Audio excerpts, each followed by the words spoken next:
Hello বন্ধুরা, সবাই কেমন আছেন? আমি দীপান্বিতা, আমি খুব ভালো আছি। আর একটা নতুন ভিডিওতে আপনাদের স্বাগত। দিনটা ছিল বৃহস্পতিবার, সকাল সকাল বেরিয়ে গেছিলাম রোদ্দুরকে নিয়ে স্টেশনের উদ্দেশ্যে। এই যে আমাদের তাহেরপুর স্টেশন। এখন আমি লেডিস স্পেশাল ধরবো। আর ট্রেনে উঠলেই না রোদ্দুর কেমন গাটা মাঝে মাঝে এলিয়ে দেয়, শান্ত হয়ে যায়। কথা বলতে বলতে চলে আসলাম কালীনারায়ণপুর স্টেশনে। এখান থেকে আবার আমরা রুটটা চেঞ্জ করে যাব শান্তিপুরে। শান্তিপুরে যাব আসলে রোদ্দুরকে দাঁতের ডাক্তার দেখাতে। কদিন ধরেই ওর দাঁত নিয়ে একটু সমস্যা হচ্ছে, ছুটি ছিল না, এখন ভাবলাম ছুটির সময় চলছে, এই সময়ে দাঁতটা দেখিয়ে নিলে ভালো হয়।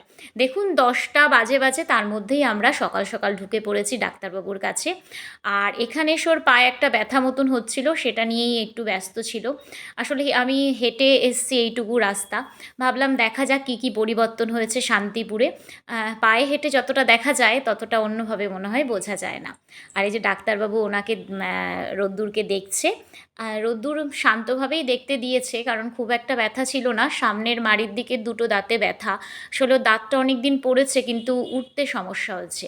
আর ডাক্তারবাবু বলে দিলেন যে ওর ক্যালসিয়ামের অভাব রয়েছে, আর কি কি ফলো করতে হবে সেটাই শান্ত মনে শুনছিল। বাড়িতে এসে কতটা কি শোনে সেটা হলো পরের ব্যাপার। আমিও একবার দেখিয়ে নিলাম, কারণ আমি এই ডাক্তারবাবুকে অনেক বছর আগে দেখিয়েছি, উনি আমার দাঁতের অনেক সমস্যার সমাধান করেছেন। আমাদের হয়ে গেছিলো খুব তাড়াতাড়ি, আর আমরা মা ছেলে হাঁটতে হাঁটতে আবার শান্তিপুর স্টেশনে চলে এসেছি। এত বছর পর শান্তিপুর স্টেশনে এসে মনে হলো অনেকটা পরিবর্তন, সব স্টেশনগুলোরই তো পরিবর্তন হয়েছে, শান্তিপুরটাও অনেক দিন পর আসলাম, দেখলাম অনেক কিছু নতুন নতুন জিনিস দেখতে পারলাম। আর এসে দেখি তো ট্রেন নেই, ট্রেন এরকম ফাঁকা ট্রেন দাঁড়িয়ে, পরে মোবাইলে দেখলাম যে এই ট্রেনটা করেই আমাদের যেতে হবে, কিন্তু এই ট্রেনটা অনেকটা লেটে। প্রথমে ভেবেছিলাম অন্য রুট হয়ে আর কি বাড়ি ফিরবো, হয়তো ফুলিয়া হয়ে ফিরতাম, তাহলে হয়তো টিকিটটা কাটতাম অন্যভাবে, তার জন্য একটু ওয়েট করে গেলাম। পরে ভাবলাম না, এই রুটটাই ঠিকঠাক হবে। আসলে ট্রেনের জার্নির মতন সুবিধাজনক জার্নি আমার মনে হয় না আর কোনোটাতে আছে। আমার তো খুব ভালো লাগে। আর এই দেখুন শান্তিপুর জংশন, অনেকটা বড় পুরনো স্টেশন, পুরনো শহর। কথা বলতে বলতে আবার চলে আসলাম কালীনারায়ণপুরে। আমরা যেই ট্রেনটা করে আসলাম সেই ট্রেনটা দাঁড়িয়ে রয়েছে স্টেশনে, আর একটা ট্রেন ঢুকছে, এই ট্রেনটা যাবে শান্তিপুরে। এরকম কালীনারায়ণপুরে না দুদিকে ট্রেন প্রায় দেখা যায়। তো ওর জন্যই একটু ওয়েট করে গেলাম, কারণ বাচ্চা নিয়ে যাব, আমাদের ওই দিকটাতে যেতে হবে, ওখানে আসবে কৃষ্ণনগর লোকাল। এই ট্রেনটা দুদিকে চলে যাওয়ার পর আমরা আস্তে আস্তে ওভারব্রিজে উঠলাম।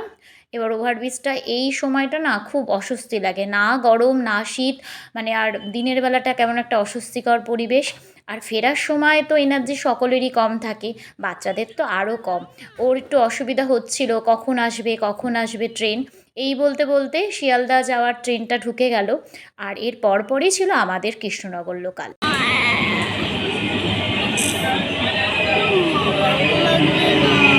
কৃষ্ণনগর লোকালে উঠে পড়ব, ট্রেন এসে গেছে। আজকের ভিডিওটা এখানেই শেষ করছি। ভালো থাকবেন, সুস্থ থাকবেন, দেখা হবে পরবর্তী ভিডিওতে। আর আমার চ্যানেলের সাথে যুক্ত থাকবেন। টাটা।